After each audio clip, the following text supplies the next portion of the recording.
Solas vamos a escucharnos, los de aquí y ahora y los expatriados.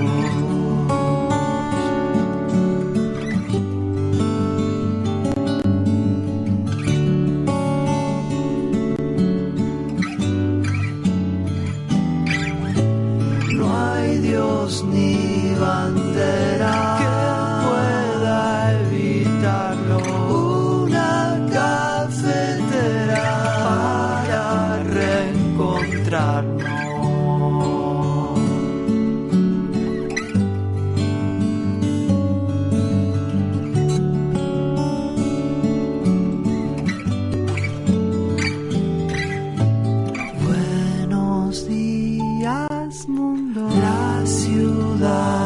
despierta, suena el desayuno, son las 8:30. La Cafetera es un programa de radio que se financia gracias a las aportaciones de los oyentes. Si te gusta el periodismo que defiende y sientes que te acompaña, hazte mecenas y ayúdanos. Infórmate en radiocable.com/mecenas. Buenos días, Resistencia. Somos una familia de vasco-andaluces y este año nos hemos regalado ser bienhechores de la Cafetera. Lo hemos hecho porque nos merecemos estar informados en la verdad y aunque escuchando tengamos diferentes sentimientos, pues de alegría, sorpresa, esperanza, frustración, incluso enfado, tenemos que saber para hacer frente a las injusticias. Gracias, fuerza y sobre todo buen humor. Un beso. Son las 8:30 de la mañana. Las 7:30 en la Casa Museo de José Saramago, en Tías, Lanzarote. Buenos días, mundo. ¿Quieres un café? ¿Quieres un café? La Cafetera. Dirige Fernando Berlín. En el programa La Cafetera de Radio Cable. En una entrevista en Radio Cable. Durante 20 minutos en Radio Cable y dice todo lo que van a escuchar. Mañana en La Cafetera de Radio Cable. Radio Cable, que ha conseguido una auténtica primicia, ha entrevistado esta mañana y ha conseguido situar esa entrevista y lo que le ha dicho en los titulares. Con María Navarro y Pilar de la Peña.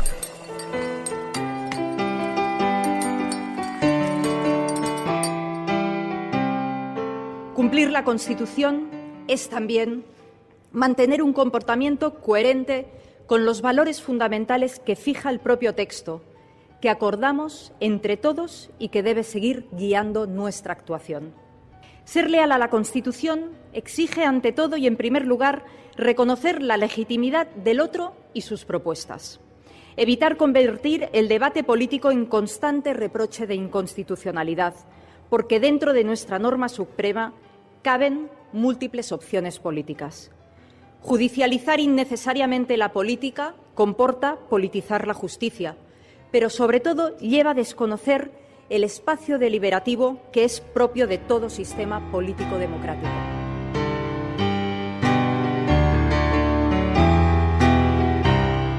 Y me gustaría hacer referencia a tres cuestiones muy graves que han pasado en los últimos 12 meses. La primera han sido los indultos a los condenados por dar un golpe a la Constitución, por atentar contra el orden constitucional. En segundo lugar, ha habido un momento crítico para la historia de España, que es la homologación del brazo político de ETA, de Bildu, una organización política que no ha condenado 850 asesinatos a los españoles en el último medio siglo, han sido homologados como socio prioritario del Gobierno.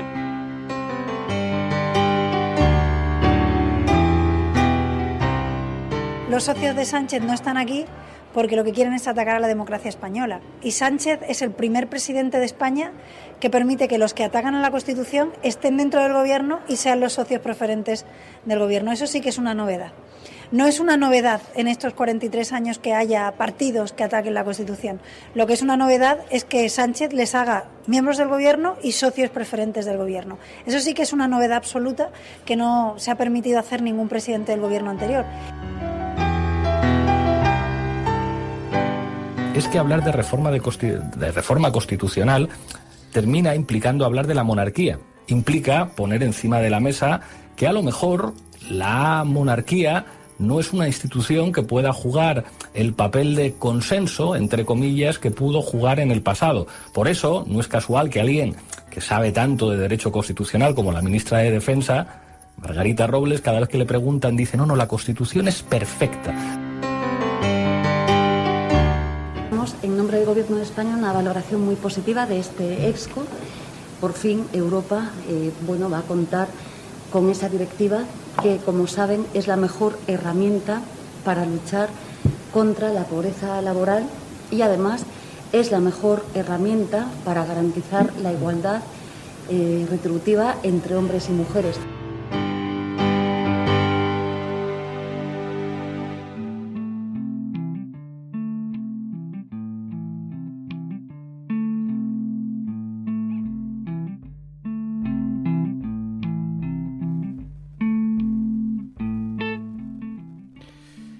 Buenos días, cafetera. ¿Acaso el mundo no aprendió suficientemente de sus errores tras el auge de los fascismos? ¿Acaso no fueron suficientes las imágenes de dolor que marcaron las retinas de Europa tras la Segunda Guerra Mundial? La nueva ola de la extrema derecha que amenaza las sociedades occidentales es real. Ya ha llegado y se apodera lenta pero firmemente del discurso político. Y el mayor peligro que tiene es que se camufla muy bien, se camufla perfectamente. Lo hemos visto en Brasil con Bolsonaro, en Hungría con Víctor Orbán y en sus formas más sibilinas en los discursos de Trump en Estados Unidos o de Boris Johnson en el Reino Unido. Lo hemos visto en la Bolivia golpista de Yanín Áñez, al grito de la Biblia vuelve al palacio, y no ha sido una tormenta pasajera. En Chile, el ultraderechista José Antonio Kast avanza electoralmente y, aunque huye de la etiqueta de la extrema derecha, se muestra muy complaciente con la dictadura de Augusto Pinochet y se declara seguidor de Donald Trump y de Jair Bolsonaro. En Francia, la Esperanza Ultra, Éric Zemmour, llena estadios y algunas de las imágenes encogen el corazón. Ayer circulaba por las redes sociales la imagen de uno de sus militantes golpeando brutalmente a una mujer que había gritado durante un mitin en defensa de los débiles y de los migrantes. Y creedme, en ocasiones los fascismos vienen haciendo ruido, como ha ocurrido allí, pero hoy su característica fundamental es que lo hacen disimulantes, escondidos en las formas de institucionalidad y persiguen la destrucción del sistema de convivencia y de los consensos sociales desde dentro. A veces pasan tan inadvertidos que sus militantes silenciosos pueden estar siendo fascistas, viviendo como fascistas, opinando como fascistas y sintiendo como fascistas, incluso sin saberlo. Los fascismos de hoy se lavan la cara como hicieron antaño, con la complicidad torticera también de intelectuales, hemos visto a escritores, a premios Nobel, ni más ni menos, coqueteando con la ultraderecha latinoamericana y a medios de comunicación rindiéndoles su destino y abriéndoles la imagen al mundo. Y mientras tanto, los gobiernos deshacen las herramientas críticas para combatirlos. Hoy precisamente tenéis a un grupo de profesores de filosofía alertando desde las páginas de la prensa de que la destrucción de la filosofía como asignatura lectiva elimina el espíritu crítico de los estudiantes. ¿Qué mejor herramienta, la de la filosofía, para luchar contra el discurso del odio, para identificar fake news? Decía Timothy Snyder sobre la tiranía, ¿cuál tiene que ser nuestra respuesta? El apoyo a las instituciones es uno. En algunos lugares se pone muy difícil, pero las instituciones, es verdad, son las que nos ayudan a preservar nuestra decencia, necesitan de nuestra ayuda, no se protegen solas. Caen una detrás de otra, salvo que cada una sea defendida desde el principio. Así que toca elegir una institución que te importe, un tribunal, un periódico, una ley, un sindicato, y ponerse de su parte, aunque muchas veces resulte bien difícil. El riesgo, en todo caso, es muy alto, no le pasa inadvertido a nadie. Hasta el Papa Francisco alertó de que en Europa se registra un retroceso de la democracia sin precedentes. Lo dijo hace 72 horas desde Grecia. No hay que creer en los cantos de sirena del populismo y del autoritarismo. Para el Papa argentino, el remedio a la salud de la política europea no se encuentra en la búsqueda de la popularidad, en la sed de visibilidad o en la proclamación de promesas imposibles, sino que hay que responder a las seducciones del autoritarismo con democracia y ante la indiferencia individualista, poniendo por delante el cuidado de los demás, del prójimo, de los pobres, decía el Papa Francisco. Así que sí, resistencia global.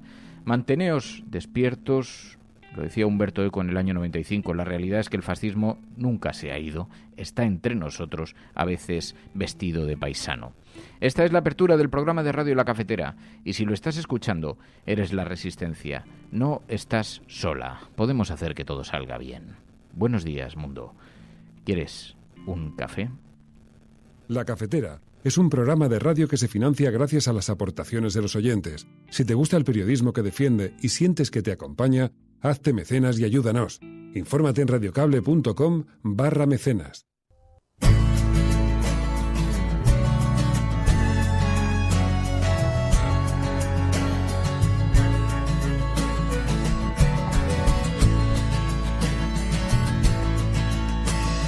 Watching the sunset on Tennessee hills. I wish I could capture it, I never will. 'Cause I'm not a painter, can't stay in the lines. Just sitting here sipping. Así que en efecto, el mundo mira con preocupación lo que está ocurriendo, el ascenso de algunos líderes ultraderechistas. La reivindicación de sus postulados está sucediendo, decíamos, en Chile, está sucediendo en Francia. Luego hablaremos con Pilar de la Peña y hay algunas imágenes que nos deja la actualidad que son verdaderamente preocupantes. Y María Navarro, María.es, muy buenos días. Muy buenos días. ¿Qué tal estás? ¿Cómo vas, María.es? Bien. Recordaba... Sí. No sé si ya por el temporal o por la ola ultraderechista que decías, ¿no? Me acordaba de... El otro día estuve leyendo un artículo maravilloso de Luz García Montero en Infolibre que hablaba de su manual de instrucciones, ¿no? Y entre ese manual de instrucciones él decía que el olvido es la peor negación del futuro. Y creo que eso pues precisamente resume bastante bien lo que estamos diciendo, ¿no? Frente a esa ola ultraderechista no podemos olvidar lo que se vivió, ¿no? Y si no, pues seguramente lo acabemos lamentando. Pero el caso es que parece que en España no existe esta alerta, que eso es lo preocupante. No existe en España, entre otras cosas porque nuestra cultura política ha hecho que acomodemos todo el pensamiento y todas las alertas, lo acomodemos en nuestras costumbres. Aquí el franquismo introdujo una cultura política que nos convierte en una sociedad bastante condescendiente con algunas de estas cuestiones, aunque el riesgo no solamente ocurre en España, está ocurriendo en Francia, está ocurriendo en Chile, el resurgir de estos postulados, y eso es muy preocupante. Bueno, sobre eso queremos reflexionar en el programa, os invitamos a que participéis. Dice Yaplanz, hombre, es que no existe en España porque medio país les apoya, de una forma o de otra, que esto también es algo sobre lo que... Porque no se considera que la ultraderecha política esté atentando contra la Constitución, ¿no? Vemos por ejemplo, Elías Arrimadas, ¿no? Que decía, es que aquí hay partidos, ¿no? Que atacan la Constitución, pero lo preocupante de todo esto es que cuando dice eso no está pensando en la ultraderecha política, ¿no? Entonces, claro, ahí si ya fallamos en el diagnóstico, pues estamos bastante perdidos. Así que así está la tormenta latinoamericana, la tormenta europea. Mientras tanto, desde las instituciones europeas se alerta del auge de los populismos, que es una manera también, fíjate, estaba pensando, además seguro que lo compartís vosotros también, la forma en la que utilizamos la terminología para no ofender.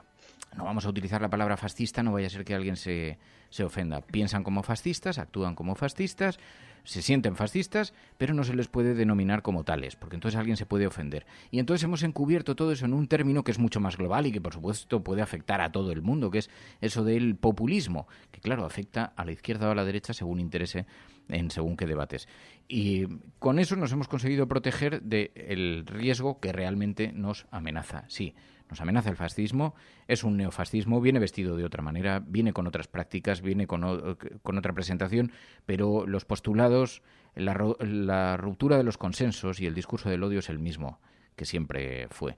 Y se acercan peligrosamente los elementos a cómo se produjeron la concatenación de hechos a lo largo de la historia. Si uno hace una mera lectura, una superficial lectura sobre cómo fueron ocurriendo los acontecimientos en la Europa de entreguerras, se da cuenta de que los riesgos que tenemos encima, en efecto, son muy, muy, muy similares, que tienen algunas similitudes que son verdaderamente preocupantes. Bueno, sobre esto queremos reflexionar hoy en el programa, aunque las noticias os podéis imaginar. Mientras tanto, en el sur de Europa, aquí en España, se avecina un frente frío. Las autoridades, la Dirección General de Tráfico está alertando a quienes han salido de puente, que somos muchas personas, que regresen a sus domicilios porque se espera una gran ola de frío, una gran nevada a partir de mañana que va a colapsar no solamente las vías secundarias sino también las principales. Es una advertencia bastante inusual que llega en forma de grandes titulares a los periódicos y que,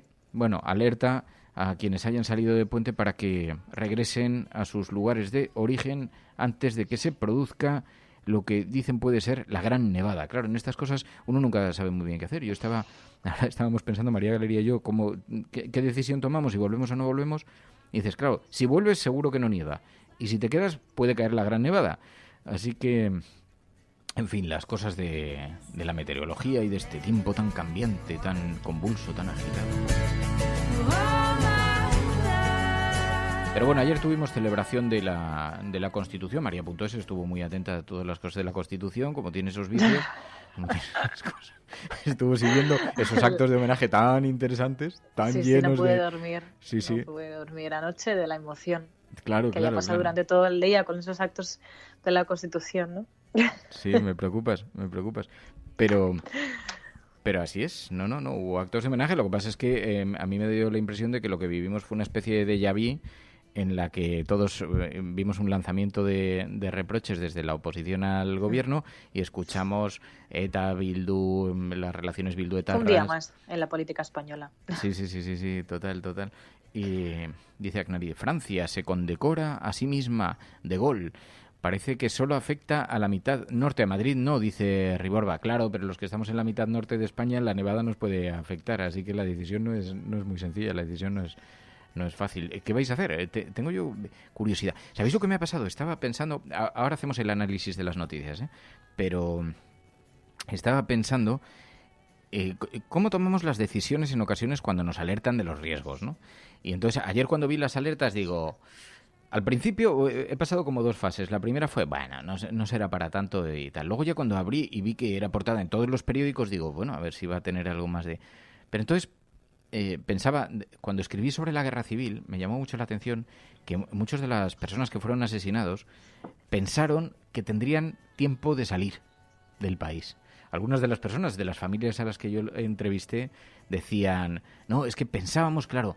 Bueno, todavía tardará un tiempo en llegar el frente aquí a la zona o todavía tardará un tiempo en ocurrir algo. Dice, y entonces pillaba desprevenida mucha gente, ¿no? Entonces eso siempre me ha acompañado, desde que escribí aquel libro, siempre me ha acompañado un poco como reacción a los riesgos, ¿no? ¿Cuándo te tomas en serio las alertas, las advertencias, las preocupaciones? ¿Cuándo tomas la decisión de moverte? No es fácil, ¿eh? ¿Sabes qué haces? ¿Haces caso o no? ¿Sales corriendo antes de tiempo? ¿Te pasas de previsor? No es tan sencillo. Bueno, no te importa nada, ¿no? No te interesa nada. Bueno, y si encuentras, no estaba pensando, y si encuentras un sitio en el que realmente haya refugio, ¿no? Algunas zonas del bosque, algunas zonas del prado, y entonces se ven los árboles que ya han perdido la hoja, ya estamos bien entrados en el invierno, y se ven sus siluetas así huesudas, recortadas sobre la niebla, y la imagen es muy, muy mágica. Yo estoy en el norte. Claro, si decides volver, el problema es que si te pilla... Hombre, si vuelves hoy no, porque han dicho que la alerta empieza mañana. Tampoco... Pero si vuelves arriesgándote y te pilla una buena nevada, el problema es que te puedes encontrar con que te quedes atrapado en algún lugar. Y si te quedas atrapado unas horas... Bueno, esto es La Cafetera. Si lo estás escuchando, no estás sola.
Bueno, pues vamos a analizar, si os parece, la actualidad y vemos a ver cómo están dibujando esta mañana la prensa, los periódicos, cómo están eligiendo los titulares, cómo están señalando las noticias que han marcado la jornada de actualidad de ayer.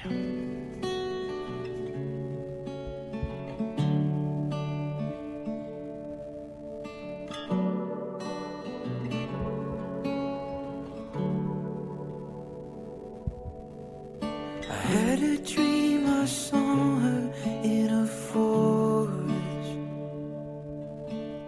I never got the image off my mind.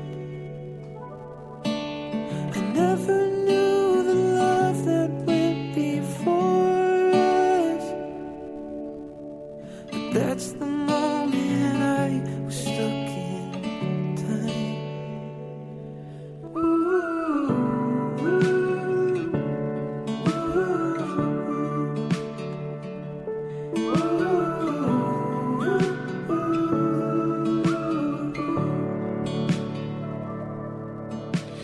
Bueno, ayer decíamos actos de homenaje por el Día de la Constitución celebrado en el Congreso de los Diputados, pero fijaos que poco consenso, pocas esperanzas de reforma. Es verdad que luego lo de la reforma de la Constitución nadie termina de ponerse de acuerdo exactamente qué habría que reformar, porque la Constitución, digamos que es la raíz de las leyes, la madre de todas las leyes, y alguien abogaba ayer, escuchamos incluso a Pablo Iglesias, que decía lo que deberíamos es hacer una reforma que incluyese la ecología, el feminismo, la sucesión de la corona. Claro, aquí es donde hay unas cuestiones que hay una gran preocupación entre los grupos políticos que están en el Parlamento. Parece que uno llega al Parlamento y aparca algunos postulados, pero hay una cierta preocupación en los grupos políticos a que una reforma constitucional implicase necesariamente cambiar el modelo de Estado. Así que nadie se atreve a tocar, no vaya a ser que vaya a surgir el debate sobre monarquía o república y acabemos enzarzados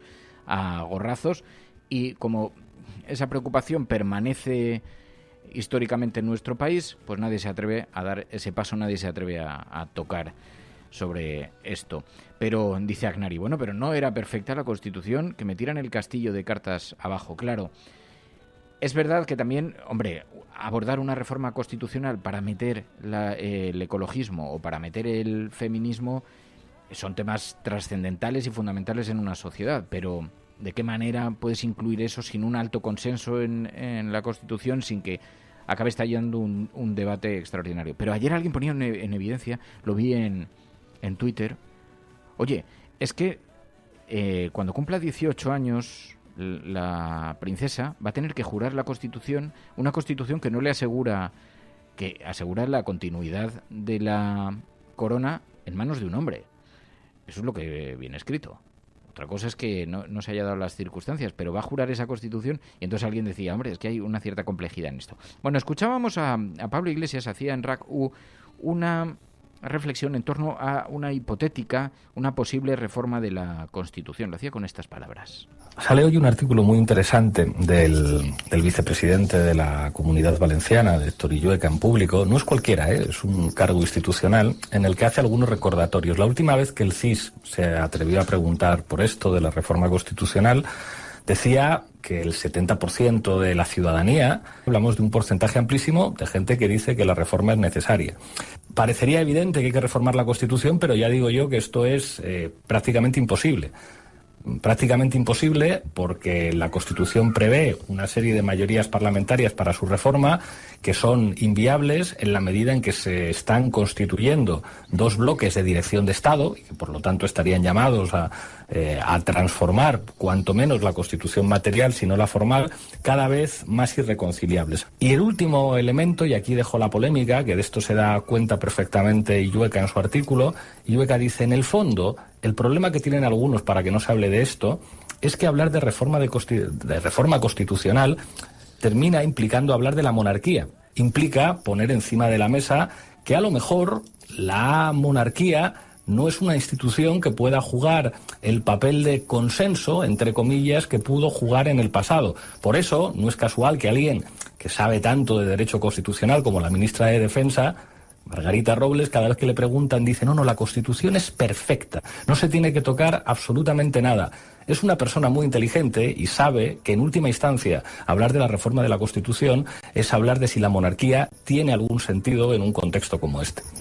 Así que nadie se atreve a abordar abiertamente el debate. En todo caso, ayer el presidente del Gobierno pedía cuidar y cumplir con la Constitución. Lo hacía con estas palabras. Es un buen día para reivindicar y recordar todo aquello que nos trajo la Constitución, después de un tiempo infame, de una dictadura muy prolongada durante años en nuestro país.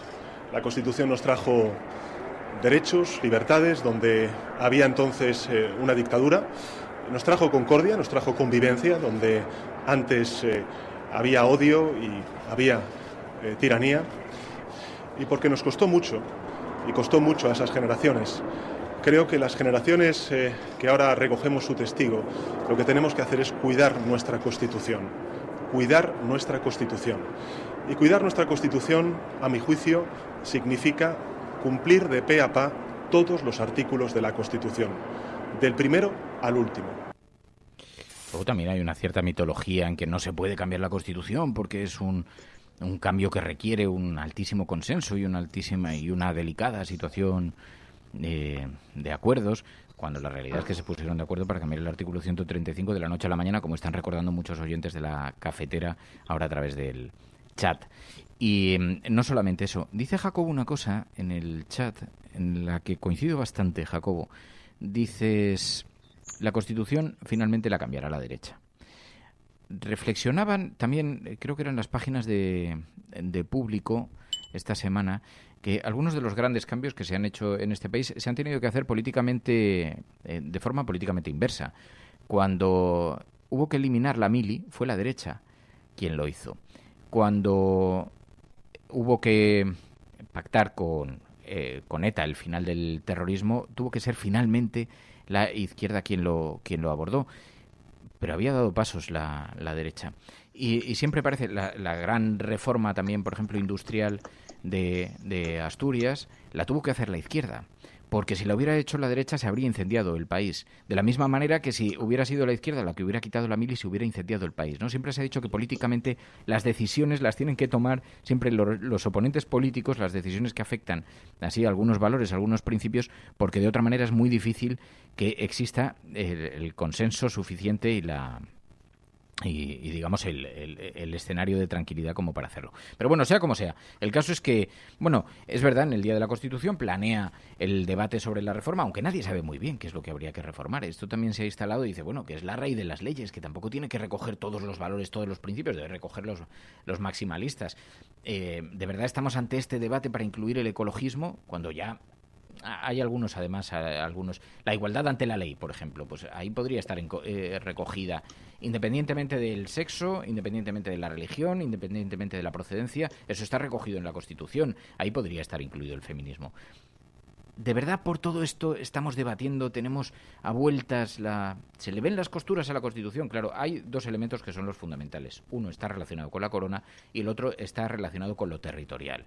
Ese es el nudo gordiano, esa es la madre del cordero. Eso es lo que nadie se atreve a tocar. Porque todo lo demás podría encajar perfectamente. No va a ser este debate por el ecologismo, sospechamos, ¿no? Así que nadie se atreve en realidad a abordarlo porque nadie se atreve a tocar los otros elementos. Pero en todo caso ayer lo que sí que vimos fue un cruce de reproches, María, que lo vimos una y otra vez desde la oposición lanzando la acusación de revisionismo suicida, ¿no? Bueno, como decíamos, ayer no fue un día tan especial, no fue un día tan diferenciador con el resto de días políticos que vivimos en este país, ¿no? Y por desgracia pues volvimos a ver cómo se seguían produciendo esos ataques, ¿no? Y además son ataques que ya vemos, o sea, que ya nos los conocemos, ¿no? Las palabras de Pablo Casado sacando el tema de los pactos con Bildu, sacando a ETA, también sacando los indultos a los presos catalanes, que eso es un tema que la sociedad ya ha pasado por delante de eso, ha pasado página, ¿no?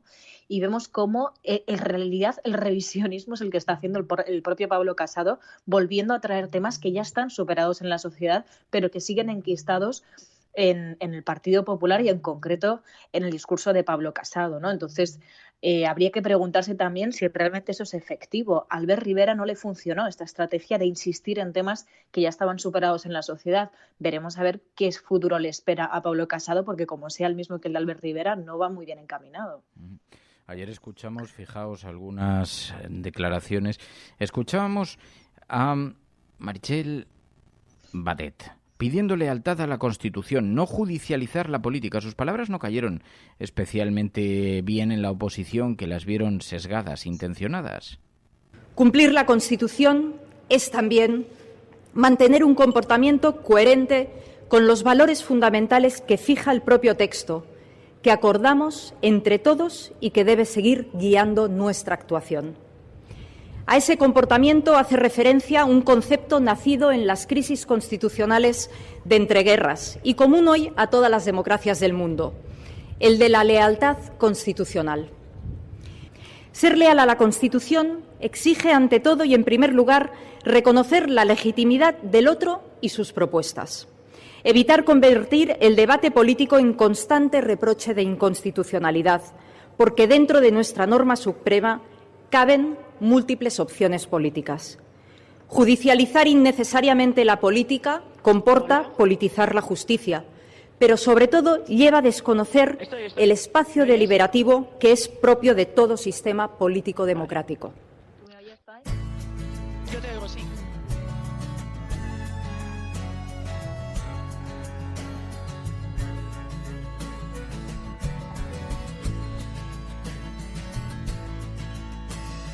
Watching the sunset on Tennessee hills. I wish I could capture it, I never will. 'Cause I'm not a painter, can't stay in the lines. Just sitting here sipping on dandelion wine. It's starting to rain, but I don't feel a thing. Claro, dicen algunos oyentes, pues para hacer esa reivindicación constitucional, que poco le costó echar a Alberto Rodríguez del Congreso de los Diputados, y eso ayer estuvo también precisamente en el debate. Pisarello, de Unidas Podemos, recordaba el caso de Alberto Rodríguez, criticaba la involución constitucional y también llamaba a un referéndum sobre la monarquía o la república. Lo decía Gerardo Pisarello con estas palabras. Lamentablemente también tenemos que decir que el Partido Socialista no siempre ha plantado cara a esta involución constitucional impulsada por la derecha. Lo hemos visto cuando se privó inconstitucionalmente de su escaño a nuestro compañero Alberto Rodríguez, y lo hemos visto también a lo largo de estos años en las numerosas negativas a investigar los casos de corrupción por los que está acusado Juan Carlos I y la familia real.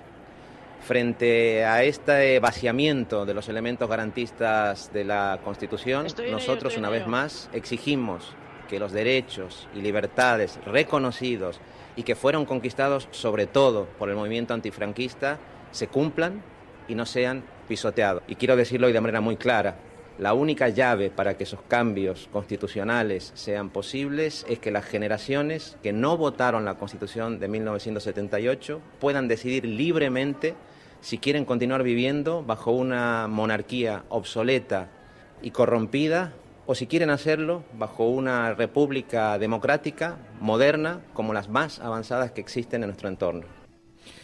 Así que decía eso Gerardo Pisarello. El problema es que una reforma constitucional tiene muchas...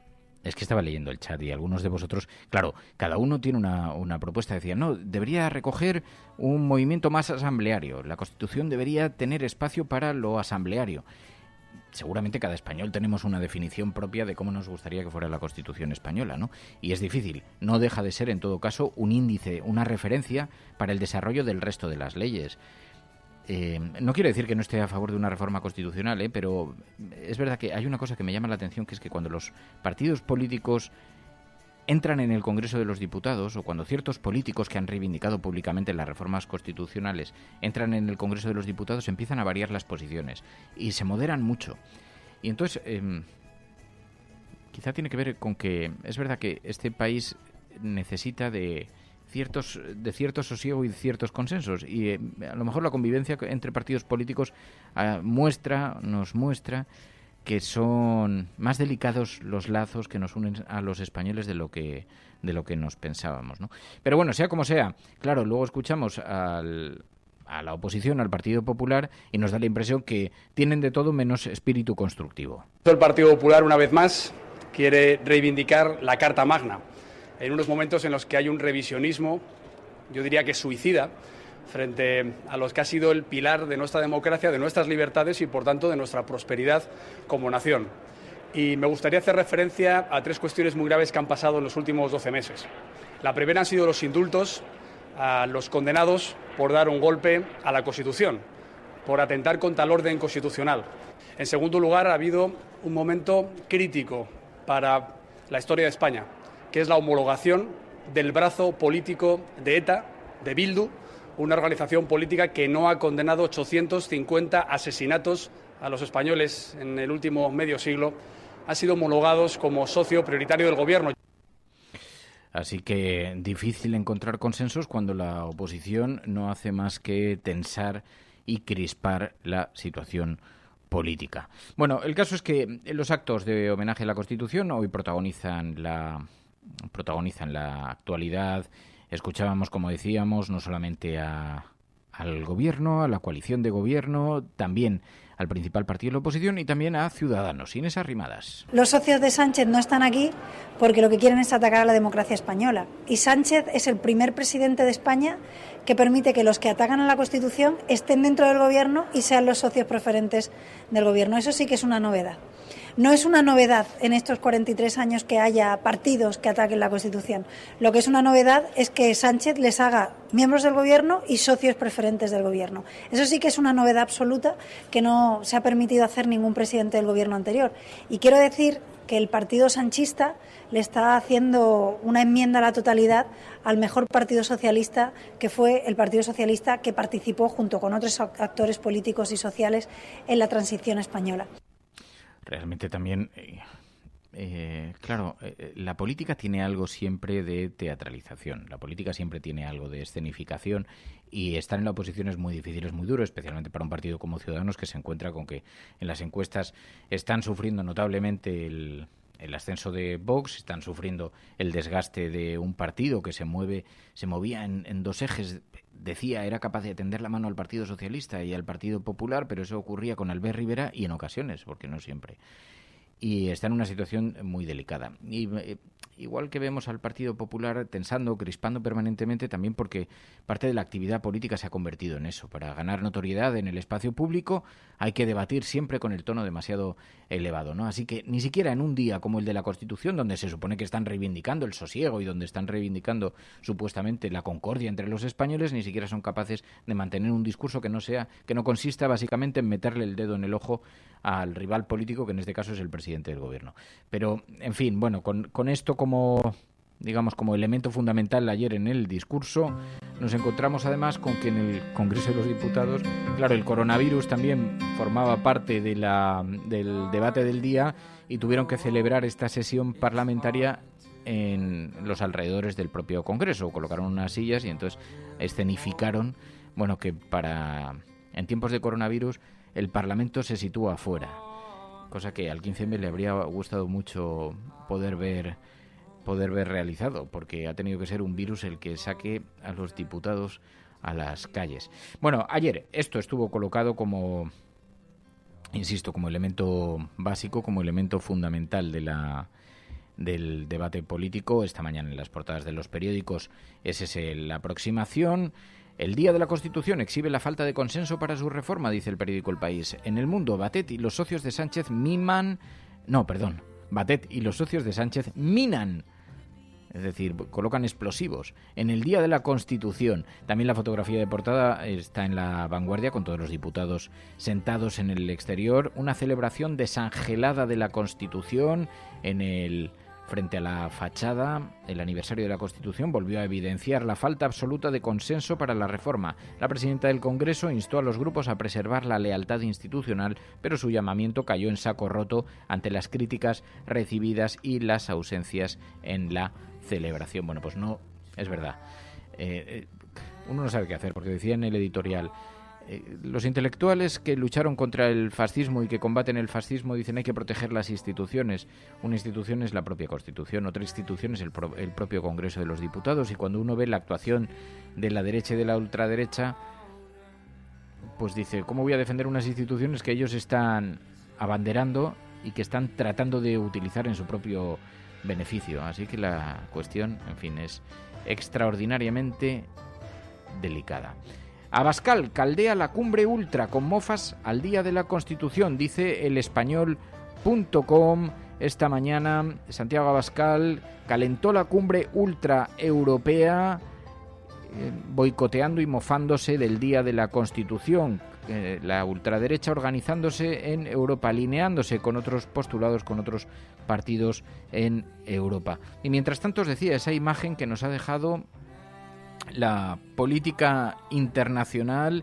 La ultraderecha francesa organizó su primer mitin de campaña invocando la reconquista contra Macron. Ahora le vamos a preguntar a Pilar de la Peña por esto, porque en efecto vimos al ultraderechista Éric Zemmour diciendo que si gana será el inicio de una reconquista, la reconquista del país más bello del mundo, decía el ultraderechista.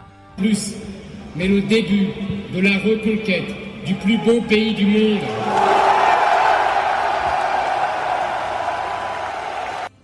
Aclamado por sus militantes, por sus seguidores, irrumpieron allí un grupo de defensores de los derechos humanos y vimos unas imágenes que nos han dejado en las redes sociales extraordinariamente graves, extraordinariamente duras, de un militante en medio del mitin político golpeando brutalmente a una mujer que había gritado durante este mitin y había gritado en defensa de los débiles, de los migrantes, y fue golpeada de forma brutal por uno de los seguidores de Éric Zemmour aquí en Francia, en el corazón de Europa. Estamos viendo imágenes que recuerdan ya demasiado claramente a los viejos fantasmas de Europa. Bueno, vamos a comentarlo enseguida con Pilar de la Peña. Podrán decir todos los periódicos del mundo lo que quieran. Secessionist parties in Catalonia have wasted no time following the reconvening. Vamos a esta hora con información de último minuto. A esta hora en España, el ex vicepresidente del gobierno... En España finaliza el recuento de votos en los comicios municipales y autonómicos con una participación del... En las últimas semanas hemos podido comprobar cómo los medios de comunicación internacionales... Imagínense cualquier lector de la prensa extranjera que descubre que al que se propone para el Banco Mundial... A Spanish nurse who helped treat among 2 Ebola victims in Madrid has tested positive for the disease herself. Spain announced that a nurse is the latest to be diagnosed.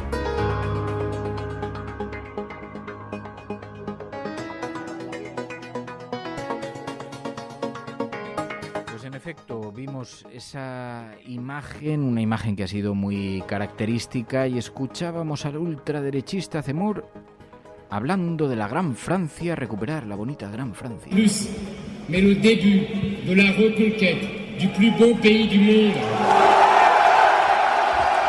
Siendo aclamado por las multitudes. Pilar de la Peña, muy buenos días. Hola, buenos días. Claro, la imagen ha sido muy icónica, es verdad, ha sido muy denunciada, muy señalada también en los medios de comunicación con preocupación, porque parece el resurgir de una cierta extrema derecha, como se polariza la política francesa también. Mucho, porque además este meeting pues era esperado, era el primer meeting una vez confirmada la candidatura de Éric Zemmour a la presidencia francesa. Había más de 12.000 personas muy enfervorizadas y muy electrizadas por la presencia de este en realidad un tertuliano ultraderechista que se había hecho famoso en los platos de televisión y que finalmente ha decidido dar el salto a la política, y que está teniendo una gran repercusión y sobre todo está teniendo una gran influencia en,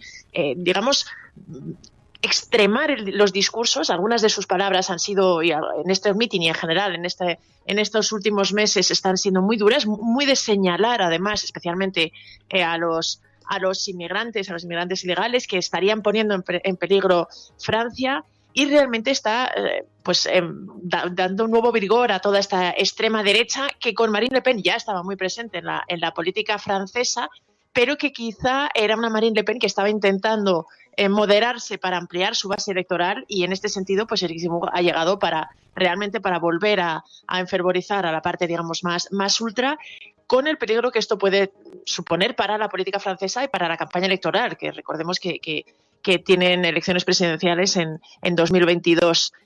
Realmente Zemmour está en una posición bastante débil. Sus primeros pasos suscitaron incluso la posibilidad, se habló de que podría disputarle a Marine Le Pen el feudo de la extrema derecha. Realmente los últimos sondeos le dan que está en torno a un 10% de apoyo electoral, con lo cual es muy difícil que llegara realmente a la segunda vuelta o que pudiera realmente condicionar el resultado de Marine Le Pen, pero evidencia una extrema derecha cada vez más radicalizada, que más presente, y sobre todo que con este candidato pues se siente enfervorizada y vigorizada, y además cada vez más desinhibida, ¿no? Por ejemplo, lo que hemos visto en este meeting también indicaría cómo pues una parte de Francia se ha creído además este discurso de Zemmour de Francia está en peligro, está atacada. Nosotros somos los salvadores, es con esta retórica con la que el candidato ultraderechista pues está intentando movilizar a la parte más radical del electorado de extrema derecha en Francia, y que está incluso llegando a la práctica, ¿no? Hemos visto esta agresión en su meeting, y la preocupación de que esto realmente llegue a la sociedad francesa, que hasta ahora pues había mantenido, a pesar de todas las vicisitudes de la política, había logrado mantener una cierta paz social y no estaba tan polarizada como en otros lugares. ¿Por qué de pronto ha crecido este partido político frente a Marine Le Pen, que parecía que tenía una... Y yo no sé, las alineaciones, los postulados son parecidos? ¿Cabría, por ejemplo, un acercamiento entre esos dos partidos, una unión de intereses, de fuerzas? Bueno, de cara a la segunda vuelta, seguro. Es decir, al final, Éric Zemmour es un poco el discurso más radical y más, es lo que te decía, ¿no? Francia está en peligro, todo esto, el vídeo con el que anunció su campaña, de hecho, fue bastante llamativo. No sería extraño que otros partidos de extrema derecha copiaran un poquito la estética y este discurso, ¿no? De mostrar cómo intentar conectar con ciertos temores o con ciertas preocupaciones de los votantes más de extrema derecha, hablando de cómo se estaban viendo un poco sustituidos, o cómo les estaban robando lo que era la Francia, los valores clásicos de los franceses estaban en peligro, una cosa muy maniquea, además bastante cogida con pinzas, pero que sin embargo está llegando a una parte del electorado, como estamos viendo. De cara a una segunda, claro, el sistema electoral francés es a dos vueltas, con lo cual en la segunda vuelta a pesar de que en la primera pues los márgenes suelen ser más ajustados, en la segunda vuelta está claro que el apoyo de los candidatos va más por bloques, ¿no? Esto, de hecho, en la política francesa ha permitido frenar cualquier avance de la extrema derecha y de tanto primero Jean-Marie Le Pen como ahora su hija Marine Le Pen. Hasta ahora, a pesar de que habían pasado a la segunda vuelta, nunca han tenido realmente posibilidades. En este caso, en una hipotética segunda vuelta, que ya te digo que ahora mismo los sondeos dan a Zemmour en torno a un 10% de los votos, esos votos sí irían a Marine Le Pen. Está por ver cuánto la puede desgastar en esta primera vuelta y hasta qué punto podría hacer que ella no pasara a la segunda vuelta, que quizá podría ser el efecto más contundente. Pero vamos a ver, falta mucho y iremos a ver cómo se evoluciona, pero está claro que los postulados son muy parecidos, aunque en los últimos tiempos Marine Le Pen había intentado moderarse un poquito, ¿no? Desdemonizarse era una de las palabras que se estaba usando con respecto a ella para intentar ampliar su base, y en este caso pues le ha surgido un candidato todavía más en el extremo, que veremos a ver cuál es su impacto tanto en la campaña como en las elecciones. Oye, hemos visto el aumento de tensión entre Estados Unidos y Rusia por la situación de Ucrania, pero hasta el punto de que he visto en algunos medios de comunicación que se está alertando, y el gobierno además el gobierno norteamericano así lo ha acogido como si la información fuera cierta, se está alertando de que Rusia está dispuesta a una invasión antes de Navidad de Ucrania. Bueno, esto de Ucrania, sí, realmente este es uno de los temores que está un poco en la comunidad internacional, en las relaciones internacionales, por estos movimientos de tropas que ha habido, movimientos de tropas rusas en la frontera con Ucrania, y que dado pues la tradicional el tradicional mutismo y la dificultad para leer las reales intenciones de Vladimir Putin, pues en Occidente ha hecho aumentar los temores, y sobre todo en Ucrania, de una posible invasión rusa en este territorio que realmente lleva en guerra varios años y con un conflicto abierto que nunca se ha cerrado desde la invasión rusa de Crimea. Existe el temor en la comunidad internacional de que esto vuelva a reproducirse, que ahora los movimientos de tropa que Rusia explica y justifica como un intento de tranquilizar unos movimientos normales, pero estas decisiones han provocado realmente el temor de que Moscú pudiera, lo que decía Joe Biden, cruzar la línea roja y realmente invadir Ucrania, y en este sentido ha habido un significativo aumento de tensión. Hoy mismo está prevista una llamada entre Joe Biden y Vladimir Putin. Veremos a ver qué trasciende de todo esto, pero Joe Biden ya ha advertido de la posibilidad de sanciones en el caso de que Rusia llevara a cabo esta invasión o esta operación militar. Ya te digo, mucha tensión y mucha preocupación sobre esta crisis, que lo que te decía, el problema es que hace 7 años cuando estalló no terminó de saldarse, sigue ahí enquistada, y bueno, existe el temor de que ahora se reactive, y con lo que eso puede implicar de tener un conflicto abierto en Ucrania. Decía Joe Biden que no aceptará que Moscú cruce la línea roja. Aumentan los temores de que el Kremlin esté planeando una inminente invasión de Ucrania. Es portada hoy en la BBC. Oye, y luego en Estados Unidos también hemos visto que han lanzado durísimas críticas e incluso un boicot a los Juegos Olímpicos de China.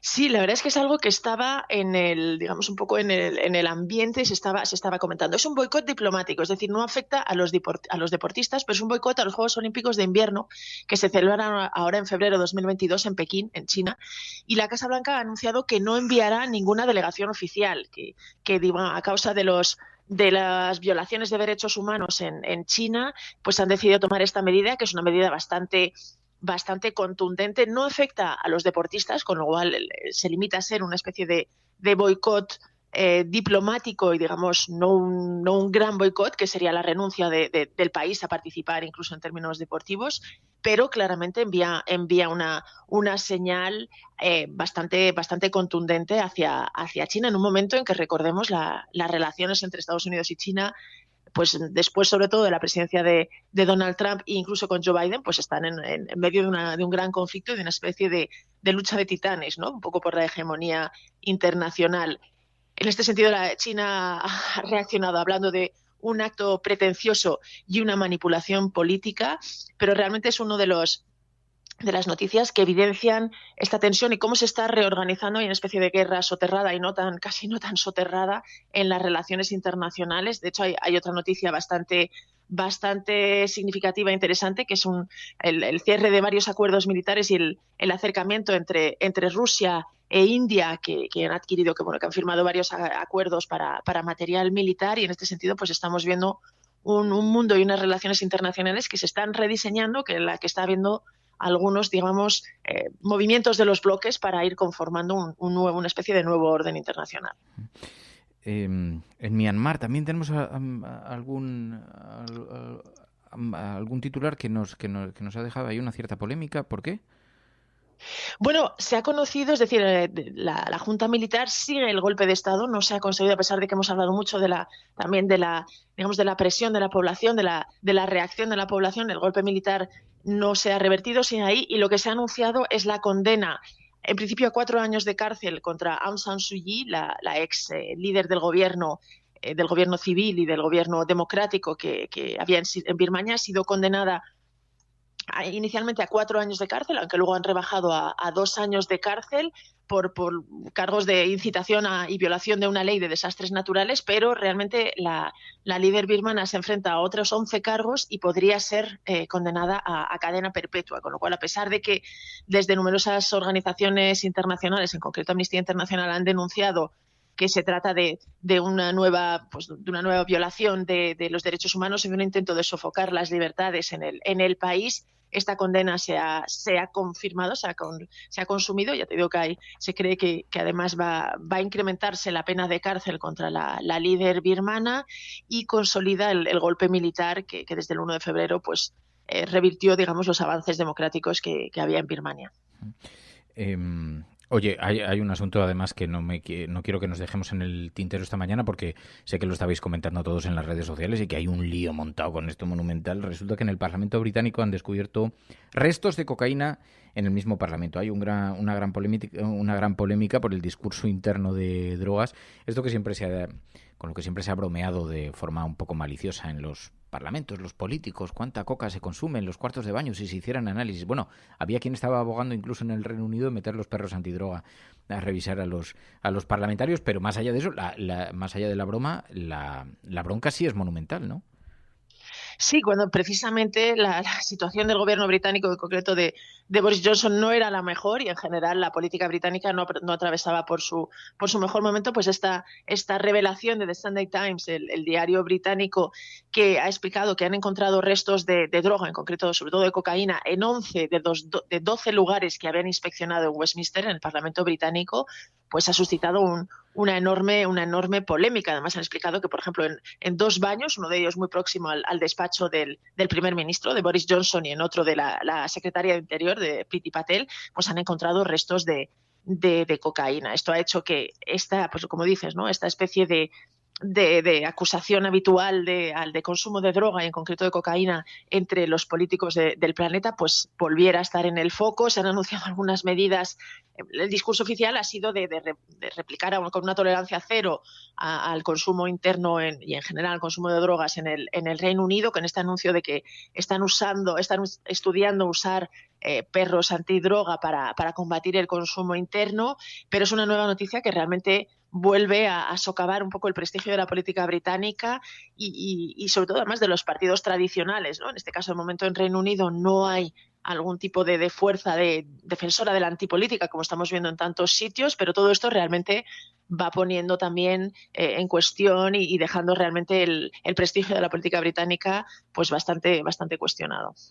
Dicen por el chat, bueno, en los años 90 ya se contó algo de esto, también en Países Bajos, nos recordaban también en el chat, ha habido análisis parecidos de esta naturaleza. Ahora hay un revival, no sé cuál es la razón, no sé cuál ha sido el elemento que ha hecho que estos días cobre actualidad, pero sí estaba siendo colocado también. Básicamente el reportaje del Sunday Times es el que han puesto ahora de nuevo en el foco este asunto, ¿no?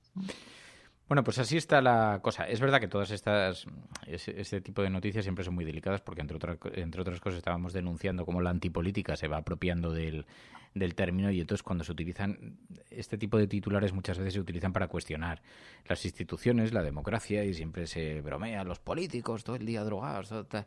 Entonces siempre es delicado porque contribuye un poco a generar ese asunto, ¿no? Pero dice Abacus, sí, dice, se ha colocado en los medios la noticia, pues eso. Bueno, seguimos aquí con la agenda de la cafetera. We will make America safe again. Ante Dios Todopoderoso, Venezuela. Por ahí hay un payaso. Lo primero que tiene que hacer o tenía que hacer es convocar a elecciones. Esas caritas del domingo. Lo que vamos a disfrutar el domingo con los progres. Me taché a Podemos de populista. Ahí me equivoqué. Pero el Partido Popular sí que tiene que tener credibilidad para hablar de corrupción, porque es nuestra seña de identidad. Y aprovecho la ocasión para invitarte a que acudas al acto de presentación de Vox en Barcelona. Pues este jueves, no sé si estaré yo, pero alguien de Ciudadanos seguro que acude, porque la cordialidad, de verdad, o sea, no es porque estemos, la gente que nos conoce fuera del plató sabe que esto ha sido siempre así. El cielo no se toma por consenso, el cielo se toma por asalto. Yes, we can. Yes, we did. Vamos a proceder a la exhumación de los restos del dictador Franco del Valle de los Caídos. El enemigo es Daesh, el terrorismo yihadista. Más allá de la agenda setting está la agenda de los oyentes de la cafetera. Buenos días, cafeteros. Buenos días, cafetera. Buenos días, mundo. Creo que la revolución dicen que será feminista o no será, y yo apunto, además, que será ecologista o no será. Hagamos que se nos oiga. Hagamos que se nos conozca. Buenos días, Resistencia. Buenos días, cafetera. Buenos días, Resistencia. Os hablo desde Atenas, donde vivo y trabajo desde hace más de 3 años, cuando empezó la mal llamada crisis de los refugiados. Buenos días, cafetera. Buenos días, cafeteros. Muy buenos días, Resistencia. Os saludo desde Miami. Tu colaboración es importante. Ayúdanos retuiteando la dirección de este programa. radiocable.com. Cachondos que sois, que claro, aquí salta una noticia de drogas y el chat se incendia. Y entonces ya está todo el mundo haciendo rimas y buscando conexiones entre las... Pero bueno, sobre la agenda de la cafetera hay otros capítulos, ya sabéis, hay otras noticias que vosotros consideráis que tienen que tener peso en la actualidad, peso en la agenda informativa. A eso le llamamos la agenda de la cafetera. Las podéis enviar cuando comienza el programa a través de el hashtag que utilizamos en las redes sociales, a través del chat, noticias que consideréis que tienen que estar incluidas en la agenda informativa. Si no las incluimos este día, las incluimos al día siguiente. Pero en una mañana en la que, por ejemplo, tenemos algunos datos muy interesantes sobre la concentración de riqueza y la desigualdad en España. Mary. Sí, ahora que es este tema tan importante, ¿no? Cuando hablamos, por ejemplo, de los salarios, también de la cuestión laboral, también de la meritocracia, bueno, pues hemos sabido que el 10% más rico de España concentra casi el 60% de toda la riqueza. Este es el titular del País, que lo que hace es citar un informe que es un informe del World Inequality Lab, que es un centro de estudios francés, que está pilotado pues, por personas como Tomás Piketty, y lo que hacen es investigar las desigualdades de rentas y de riqueza en el mundo. Y en el caso concreto de España nos encontramos con estas cifras, que el 10% más rico de España concentra casi el 60% de toda la riqueza.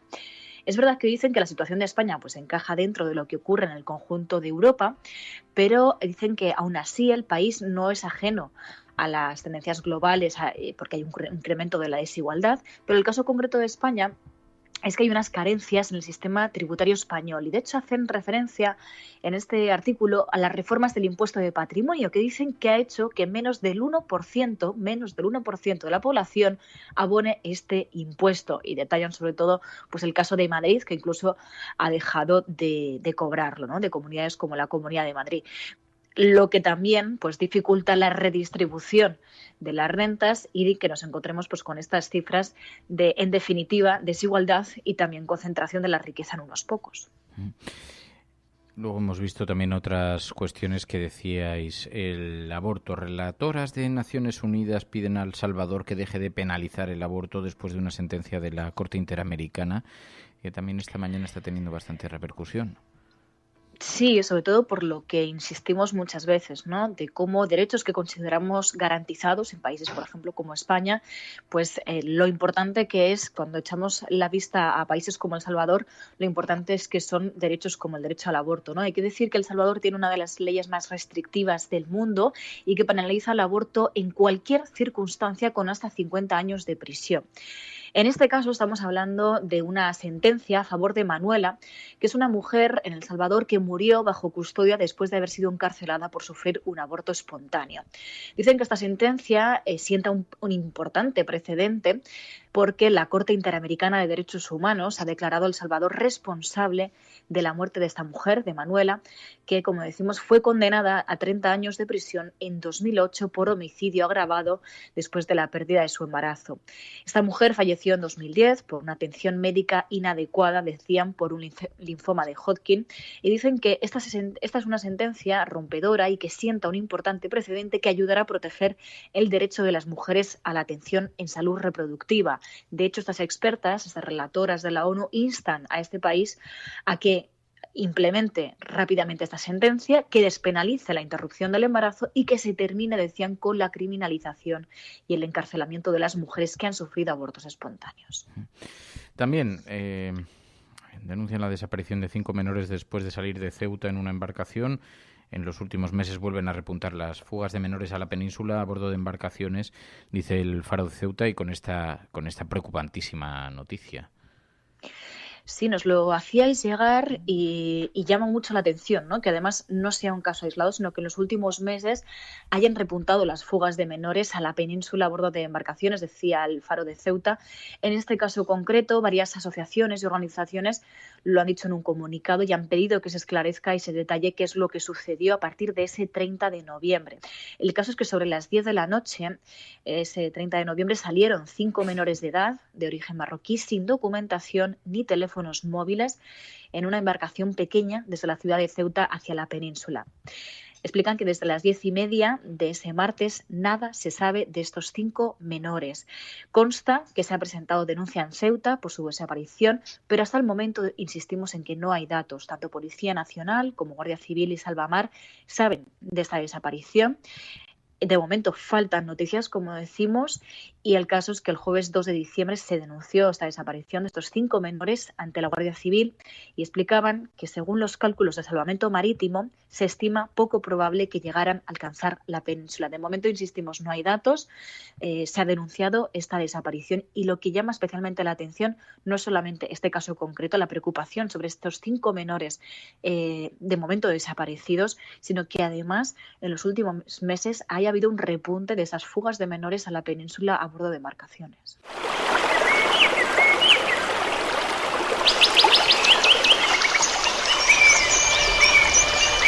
Datos que aseguran que el calentamiento global provoca cada año en el mundo 7 millones de muertes prematuras, más que las causadas por el SIDA y la malaria, por ejemplo. Han ido a parar al río Guadiamar después de que se rompiera una balsa en las minas de Aznalcóllar. El vertido, que contiene ácidos y metales pesados, ha afectado a viviendas. Estos picos de polución no solo hacen que nuestra salud se resienta, también reducen nuestra esperanza de vida. El petrolero, el Prestige, que naufragó ayer con 77.000 toneladas de combustible en su interior. Hay que controlar que no aumente el vertido al mar. En Muxía, entonces aquí caían 450 litros por metro cuadrado, ahora son 308 y la uva se seca. El agujero del Ártico alcanzó un tamaño similar al de 5 veces Alemania y se formó la primavera pasada tras un periodo inusualmente prolongado de bajísimas temperaturas. Todos tenemos el poder de cambiar. Entonces, ¿a qué esperamos? Bueno, pues es martes, ya sabéis que los martes abrimos una página para hablar con Juan López Duralde, Juancho López Duralde. Muy buenos días. ¿Qué tal, Fernando? Buenos días. Oye, te agradezco mucho, Juancho, hoy en pleno puente, que charles un rato con nosotros, pero hay algunas noticias que nos han llamado mucho la atención y me decías que había una cierta preocupación entre el ecologismo por las estufas de gas en las terrazas. Resulta que son extraordinariamente contaminantes, ¿no? Bueno, efectivamente, ahora mismo, sobre todo con el nuevo rebrote de la pandemia del coronavirus, pues las terrazas son muy necesarias y claro, lo que se ha puesto de moda son estas estufas, ¿no? Entonces, estas estufas, bueno, que a lo mejor dan calorcito y hacen la terraza pues más vivible en estos días tan fríos, sin embargo, pues efectivamente tienen un problema de emisiones, ¿no? Y además de emisiones bastante grandes, ¿no? Hay que tener en cuenta que estamos hablando, en el caso de Madrid, por ejemplo, hay unas 4.000 terrazas y por lo tanto, pues lo que se supone de emisiones de la combustión de ese gas, pues son emisiones al final son muy importantes, ¿no? Entonces, claro, aquí hay un debate abierto sobre comodidad o medio ambiente, ¿no? Es un debate difícil, porque yo sé que en cuanto se abren este tipo de cuestiones, enseguida empiezan, es que los ecologistas nos quieren arruinar la vida y tal, ¿no?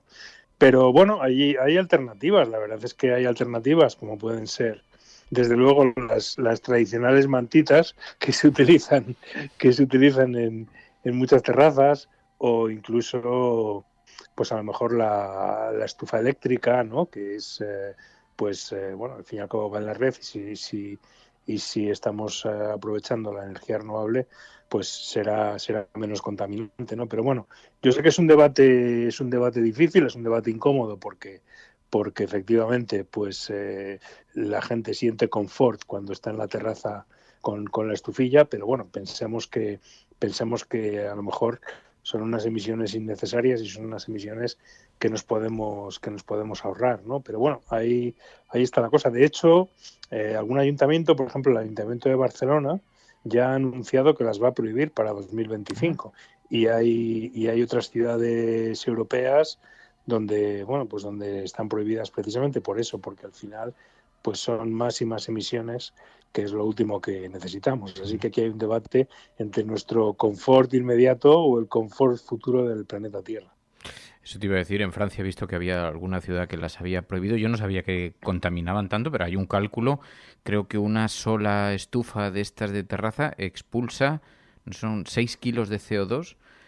Claro, si una terraza tiene 4 estufas, la cantidad de kilos de CO2 que emite es extraordinariamente alto. Si esto lo multiplicas por todas las estufas que tiene una ciudad, claro, no es un debate sencillo. Siempre entramos en esa dicotomía del desarrollo y el placer frente al sentido común. Pero claro, ¿no? A ver quién lo plantea a día de hoy, ¿no?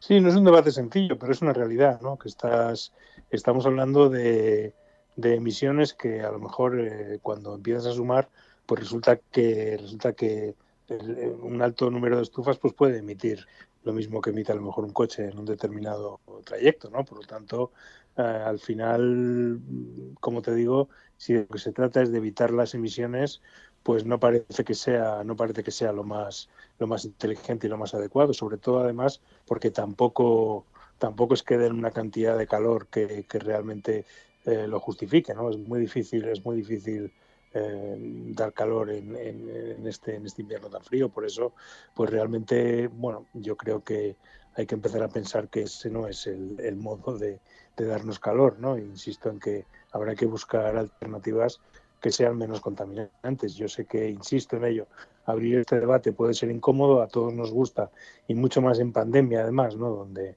efectivamente pues no puedes estar en interiores porque la posibilidad de contagio es mayor, pues es mejor estar en terrazas, pero esta es la realidad. Es como muchas veces ocurre, una verdad incómoda, pero creo que está bien ponerla sobre la mesa y abrir este debate, ¿no? Sí, al final a nadie se le ocurriría, si hubiera una fuente de petróleo echando contaminación mientras arde para calentar la terraza, todo el mundo sería muy consciente. Y quizás que como no lo éramos hasta ahora nos sorprenda, pero a lo mejor es el momento de empezar a ser conscientes de que no es asumible, que no es aceptable y que hay otras alternativas, ¿no? Que tengan otros costes. Oye, te quiero preguntar también, porque uno de los debates, si hablamos de debates también polémicos que se han producido en estos días, es el de Navacerrada. Esa zona que se ha estado utilizando como pista de esquí y que tiene consideración de parque natural, pero como tenía una concesión, bueno, hay un lío montado y entonces esto lo ha aprovechado la derecha, lo ha utilizado de bandera y creen que evitar que vuelva a utilizarse como pista de esquí, pues es un freno a lo laboral, al ocio de invierno. ¿Qué te parece esto? Bueno, efectivamente, demuestra cómo la derecha utiliza cualquier cosa para atacar al gobierno, ¿no? En realidad, el problema de las pistas de esquí de Navacerrada, de las 3 pistas que se van a cerrar, tiene que ver con el hecho de que ya cada vez la nieve en esta altura es menor. La cantidad de días de nieve se ha reducido en un 25% en unas pocas décadas, es decir, hay 4 veces menos días de nieve y el aumento de las temperaturas, según AEMET, en prácticamente desde el año 70, en 50 años, ha sido de 2 grados centígrados. Es decir, que las temperaturas medias en el puerto de Navacerrada están ahora 2 grados más de lo que era en el año 1970, ¿no? Entonces, hay que recordar también que con anterioridad, precisamente un gobierno de la Comunidad de Madrid del Partido Popular, el gobierno de Gallardón, desmontó la estación de esquí de Valcotos, ¿no? En el puerto de Valcotos, donde había una estación de esquí que se ha desmontado, se ha desmantelado, esa zona se ha recuperado y ha quedado, y bueno, pues ha recuperado toda su fuerza natural, ¿no? Esta estación fue muy polémica porque en su momento se pretendió incluso sacar agua de la laguna de Peñalara para hacer con ella nieve artificial. Afortunadamente, porque no había nieve, ¿no?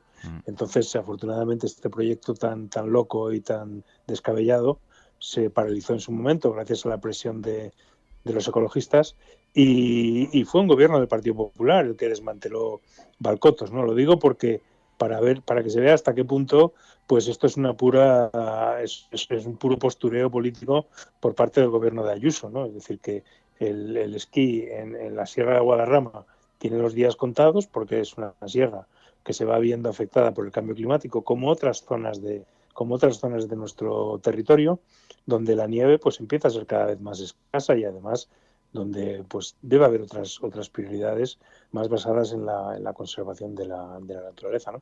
Pero bueno, efectivamente es tema de polémico y lo va a ser de polémica y lo va a seguir siendo en las próximas semanas. Me temo que esto nos va a dar mucho que hablar porque bueno, ya sabemos que Ayuso es el ariete del Partido Popular contra el gobierno de Sánchez y por lo tanto utilizará cualquier tema para sacudir, pero también es una demostración de lo poco que al Partido Popular le importa el medio ambiente. La nieve artificial entiendo que no es una alternativa, ¿no? Claro, la nieve artificial es un parche pensado para problemas de nieve puntuales, ¿no? Que en un momento dado se pueden cubrir con esa nieve artificial que para producirla necesitas agua y por lo tanto tienes que traer el agua de algún lado y tienes un gran gasto energético, ¿no? Entonces puede ser una solución en pistas de esquí que a lo mejor tienen un problema puntual, estacional. El problema de la sierra de Guadarrama y del puerto de Navacerrada en concreto es que no es un problema puntual, que es una cuestión estructural, es decir, el número de días de nieve va disminuyendo año tras año por ese cambio climático y por ese aumento de las temperaturas medias, ¿no?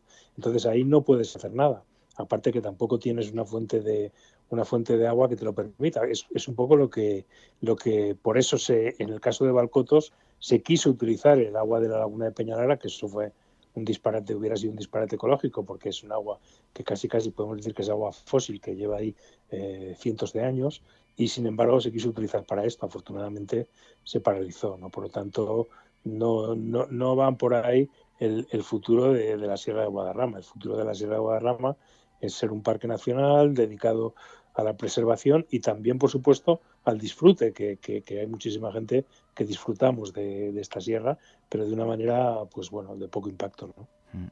Bueno, pues ya veis, son dos asuntos diferenciados, pero que colisionan en ocasiones con lo que es más popular defender, pero que tiene una gran carga de sentido común. Juan López Duralde, muchísimas gracias, como siempre.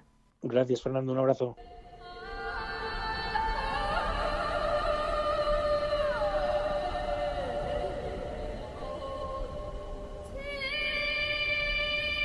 La Cafetera.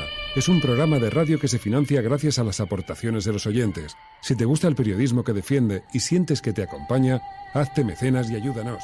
Infórmate en radiocable.com/mecenas.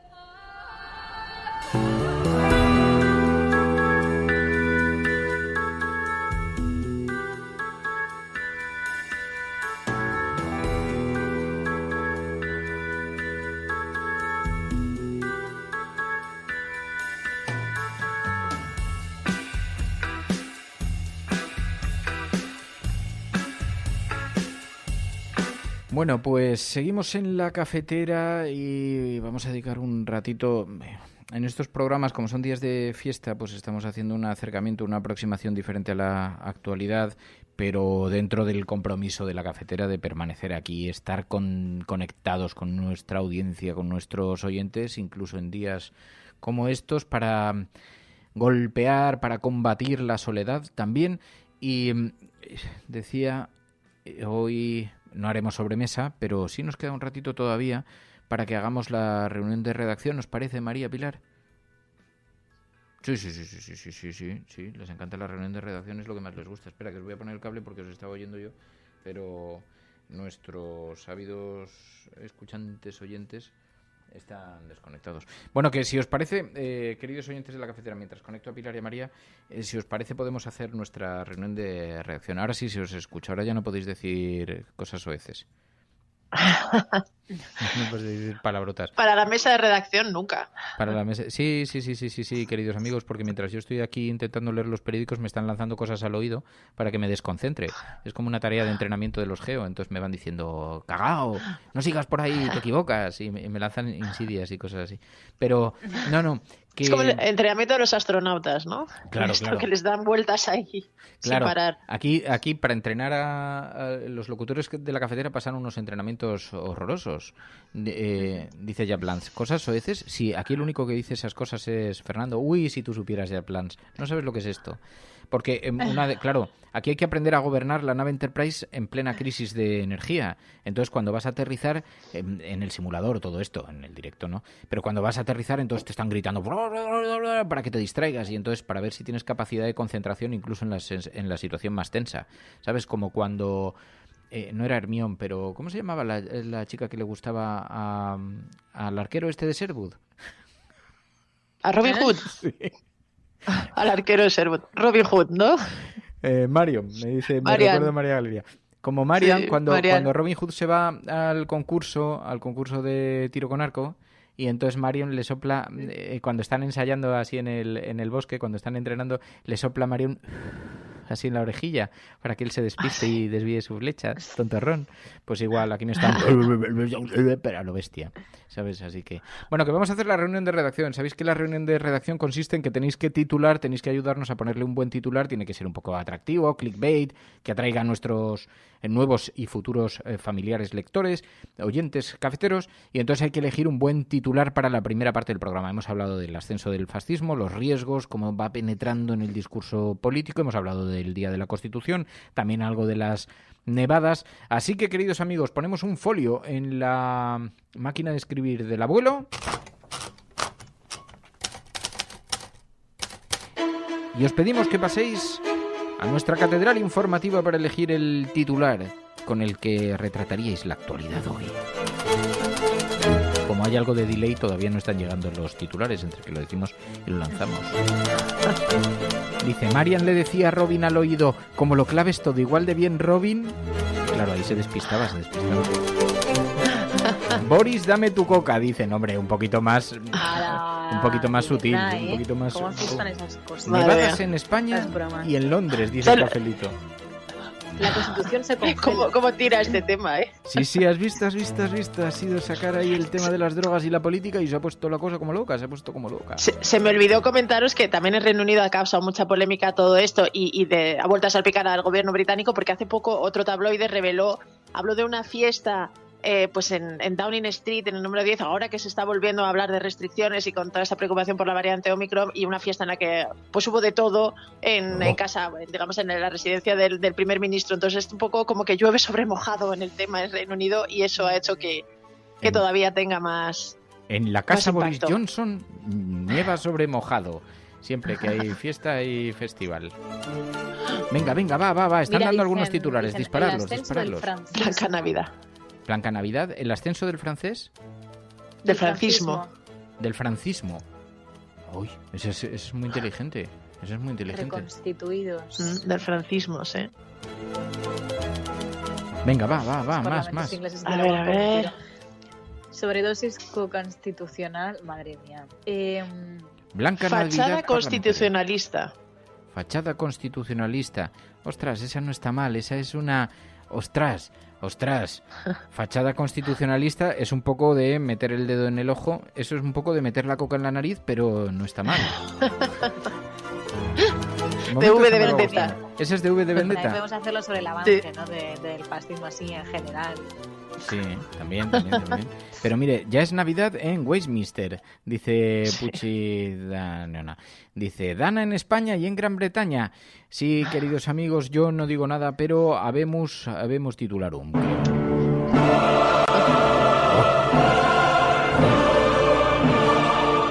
Qué epifanía tan sonora, ¿eh? Me gusta a mí cómo suena, que suena ahí como irrumpe. Sí, pues cuando estamos a punto de cerrar el programa, V de Vendetta ha conseguido elegir la bola ganadora, ha señalado la cosa ganadora. Espérate que voy a buscar la... el número. La cosa ganadora. ¿Cuál es el número de la... o el boleto premiado. Sí. ¿El que has dicho, Mary? Que tenemos solo 2 minutos. ¿2 minutos para poner el titular? 10. No, pero que 2 minutos me da tiempo a poner el titular. ¿Cómo era? ¿Cómo decías? Sí, vale. Fachada constitucionalista. Fachada constitucionalista. Oh, ese es muy bueno. Ahora, se me va a enfadar algún constitucionalista, ¿eh? Sí, pero ese es muy potente, V de Vendetta. Ahí te has lucido bien, Hoy te llevas el café doble. Ha sido muy V de Vendetta, ¿no? Ha sido muy V de Vendetta. Y no me habéis dicho nada de la foto que he elegido hoy para retratar el programa. Alguien que le está haciendo una peineta a Seymour. ¿Cómo se dice, Pai? Que he intentado pronunciarlo esta mañana 13 veces. Zemmour. Como el amour. Eric Zemmour. Eric Zemmour. Pero si yo digo Zemmour, queda un poco pedante. ¿Cómo lo podría decir? Castellanízamelo un poco para que no sea una cosa... Semur. A partir de ahora me lo voy a escribir en los guiones así tal y como suena. Semur. Eric Semur. Es así un poquito medio, ¿no? No queda... Es un poco Tina Turner, ¿no? Un poco Tina Turner. Sí, lo que pasa es que esto siempre hay mucho debate porque no os lo toméis a cachondeo, que luego es muy difícil porque si lo pronuncias perfectamente quedas como un imbécil en los medios. Pero quedas si lo pronuncias mal siempre hay alguien que te dice, oye, ¿qué pasa? ¿Que a ti te llaman por tu nombre? ¿Te dicen Fernando? No, te dicen Fernando y lo intentan hacer lo mejor posible. Fernando. Entonces siempre es una contradicción, así que hay que hacer una cosa entre medias. ¿Sabes? Dice Augusto, llámalo fascista, que te quedas igual. El señor fascista se ha levantado esta mañana. No me llames Zemmour, llámame fascista. No me llames Zemmour. Llámalo Vichy. Bueno, que os queremos mucho, que muchísimas gracias, oyentes de la... Ya sé que ahora cuando lo empezáis a pasar bien es cuando decís, y ahora rompéis la dinámica esta, pero es que yo tengo que empacar el estudio, meterlo en la maleta. En la maleta y huir hacia el sur. Porque viene el temporal. Huir de la Dana, ¿no? Claro. Bueno, huir de la nieve. Odio la palabra Dana, como odio la palabra colada, cuando se refiere a volcán, porque estamos en estas cosas que le gustan a los periodistas, que surge una palabra, toda la vida ha sido tormenta, gran tormenta, frente frío, y ahora no, ahora es la Dana. Oye, qué preocupación con la Dana. Digo, ¿pero quién es la Dana? O sea, ¿qué te ha hecho? Entonces estas cosas me ponen... Es como la ciclogénesis explosiva, ¿no? También sí, rollo. La patata caliente de los veranos. Bueno, que tengo que empacar el estudio porque la noche se avecina el invierno y alberga horrores, ¿no? ¿Cómo era lo del invierno? La noche es oscura y alberga horrores y winter is coming. Y winter is llega coming. El invierno. O sea, sí, Berlín va a salir huyendo con las montañas detrás. Esta mañana el coche de los Berlín-Bernía va a salir ardiendo, así quemando ruedas con una gran nube gris detrás que viene hacia Madrid. A ver si lo dejamos en el horizonte y no nos pilla el gran alud, porque es que lo han puesto que parece, yo no sé. Esta vez voy a hacer caso a las recomendaciones. Sí. Dice, eres un gallina. Dice, ¿qué cadena, Marcus? Ahí te quiero ver yo. Sí.